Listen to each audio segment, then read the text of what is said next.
नमस्कार, good morning. मी सौरभ कोरटकर. तुम्ही बघत आहात TV9 मराठी न्यूज टॉप 9 मध्ये. आता आपण बघूया टॉप 9 राजकीय बातम्या. सामनामधून मुख्यमंत्री फडणवीसांवर स्तुतीसुमनं. गडचिरोलीत संविधानाचं राज्य येत असेल तर फडणवीस कौतुकास पात्र. नक्षली जिल्ह्याची ओळख पोलादी सिटी अशी होणार असेल तर स्वागतच. मुख्यमंत्री फडणवीसांच्या गडचिरोली दौऱ्याची सामनातून स्तुती. बीड संतोष देशमुख हत्या प्रकरणातील फरार आरोपींच्या शोधासाठी पोलिसांकडून पत्रक जारी. सुदर्शन घोले, कृष्णा आंधळे, सुधीर सांगळे वॉन्टेड घोषित. आरोपींना शोधून देणाऱ्यास बक्षीस मिळणार.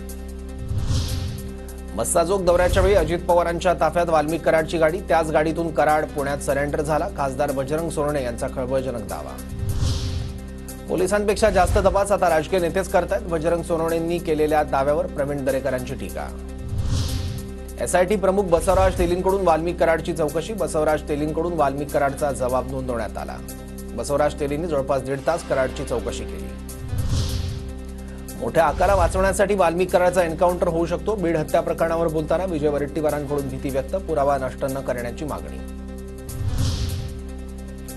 विजय वडेट्टीवार बोलायला हुशार. छोटा आका आणि मोठ्या आकाच्या गोष्टी त्यांनी करू नयेत. संतोष देशमुखांच्या मारेकऱ्यांना फासावर लटकवण्यासाठी प्रयत्न सुरू. वाल्मिक कराडची चौकशी ऑन कॅमेरा झाली पाहिजे. वाल्मिक कराडच्या खोलीत CCTV असला पाहिजे. अंजली दवानी यांची मागणी.